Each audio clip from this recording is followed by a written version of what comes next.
ரீசெண்டாக எனக்கு chicken box வந்துருந்துச்சு. அதோட வீடியோஸ் தான் சின்ன சின்ன கிளிப்பிங்ஸாக எடுத்திருந்தேன். ஃபுல் ஜர்னி ஆல்மோஸ்ட் 1 வீக்கோட வீடியோஸ் இருக்குது இதில். ஒரு நாள் காலையில் நான் எந்திரிச்சு வந்து மிரர் பார்த்தப்போ மூஞ்சி ஃபுல்லாக பருவாக இருந்துச்சு. லைக் அன்யூஷுவலாக இருந்துச்சு. ஆல்மோஸ்ட் 8-10 பரு மாதிரி இருந்துச்சு. பெருசாக இல்லை, ரொம்ப குட்டி குட்டியாக இருந்துச்சு. ஆனால் அது அன்யூஷுவலாக இருந்துச்சு. ஏன்னா என்னோட ஃபேஸில் அப்படி பரு வராது. லைக் பிம்பிள்ஸ் வரும், அது 1-2 இவ்வளோ லைக் ஒட்டுக்கா இவ்வளோ பருவாக வராது. ஸோ எனக்கு அதுவே ஒரு கன்சர்னாக இருந்துச்சு.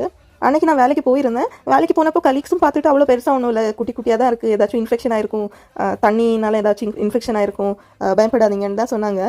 எனக்கு மனசே கேட்கல, ஏன்னா இது அன்யூஷுவல் இல்லையா, என்னோட ஃபேஸ் லைக் 1-2 பிம்பிள்ஸ் வரும், இல்லாமல் இப்படி பரு வரல. ஸோ நான் அம்மாக்கு வீடியோ எடுத்து அனுப்பினேன். ஃபேஸில் மட்டும் இல்லை, உடம்புலையும் இருந்துச்சு. ஸோ நான் அம்மாக்கு வீடியோ எடுத்து அனுப்பிச்சப்போ அம்மா சொன்னாங்க, சிக்கன் பாக்ஸ் தான், சிக்கன் பாக்ஸ் மாதிரி இருக்குது, வீடியோவில் எனக்கு கிளியராக தெரியல, நீ அங்கே யாராச்சும் கொஞ்சம் பெரியவங்க இருந்தால் அவங்க கிட்ட கேளுன்னு. ஸோ நான் என்னோட இன்னொருத்தவங்க கிட்ட லைக் அங்கே கம்பெனியில் வேலை பார்க்குறவங்க கிட்ட கேட்டப்போ சொன்னாங்க, இது சிக்கன் பாக்ஸ் தான். அவங்க என்ன கன்ஃபார்மாக சொல்லிட்டாங்க சிக்கன் பாக்ஸே தான். ஸோ எனக்கு என்ன பண்ணுறதுனே தெரியல. அதுக்கப்புறம் அம்மா கிட்ட சொன்னேன், இப்படி சிக்கன் பாக்ஸ்னு சொல்கிறாங்கன்னு. ஸோ அம்மா சொன்னாங்க, அங்கே ஒரு டாக்டர் கிட்ட கிளினிக் மாதிரி ஏதாச்சும் இருந்தால் அங்கே போய் காமிச்சு கன்ஃபார்ம் பண்ணிக்கோ சிக்கன் பாக்ஸ்னு. லீவ் எடுத்துட்டு வீட்டுக்கு வந்துருவாங்க. தனியாக என்ன பண்ண போகிற, தனியாக உன்னால் மேனேஜ் பண்ண முடியாது, ஒன்றும் பண்ணி சாப்பிட முடியாது, கொஞ்சம் ஹெல்த்தியாக சாப்பிடணும். ஸோ நீ இங்கே வந்துரு அப்படின்னாங்க.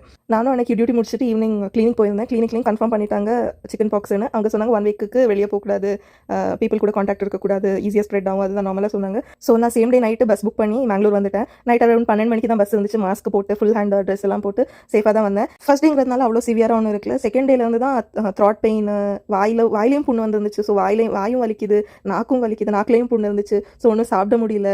இந்த 1 வீக் ஃபுல்லாக ஜீரக தண்ணியும் கோதுமையும் பயிரும் போட்ட கஞ்சியும் தான் குடிச்சிட்டு இருந்தேன். மிடில் மட்டும் இன்ஸ்டாமார்ட்லேருந்து இந்த ஸ்ட்ராபெரியும் கிவியும் ஆஃபரில் இருந்துச்சுன்னு வாங்கினேன். எனக்கு வாயிலையும் புண்ணு இருந்ததுனால, த்ராட்டும் பெயின் ஆகிட்டு இருந்ததுனால அம்மா மோஸ்ட்லி ஜூஸாக தான் கொடுத்துட்டு இருந்தாங்க. இந்த நெல்லிக்காய் ஜூஸ், அப்புறம் பழத்தை வேக வச்சு கொடுத்தாங்க, ஆஷ்கார்ட் ஜூஸ், அப்புறம் மஸ்மெலன் ஜூஸ், இதெல்லாம் குடிச்சிட்டு இருந்தேன் மிடில். எனக்கு வெளியில் உடம்புல எல்லாம் லைக் கம்மியாக தான் பரு வந்துச்சு. பட் த்ராட்டும் வாயிலையும் எல்லாம் நிறையவே வந்துருந்துச்சு. இந்த ஃபேன் தான் எனக்கு சேவியராக இருந்துச்சு. ஏன்னா பெங்களூர் கம்பேர் பண்ணும்போது பெங்களூர் கொஞ்சம் ஹீட் தானே. ஸோ கொஞ்சம் சூடாக இருந்தாலே ரொம்ப பர்னிங் சென்சேஷன் ஸ்டார்ட் ஆயிடுது. 5th டேயே எல்லாம் கம்மியாக ஸ்டார்ட் ஆயிருந்துச்சு. இங்கே பெங்களூர் கிளம்புற நாள் மட்டும் நான் வெளியே வந்தேன். லைக் வெயில் லைட்டாக பட்டுச்சு, அதுக்கே ஒரு மாதிரி கையில் இருந்த பரு கொப்பள மாதிரி வீங்கிருச்சு, ஏன்னு தெரியல.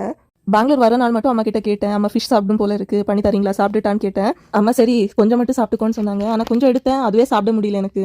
அதுக்கப்புறம் இங்கே வந்து ஆல்மோஸ்ட் 2 வீக்ஸ் பக்கம் ஆகுது, இது வரைக்கும் நான்வெஜ் சாப்பிடவே இல்லை. இந்த டைம் பெங்களூர் வந்தப்போ அம்மா எனக்கு ஒரு இட்லி பாத்திரம் கொடுத்து விட்டாங்க.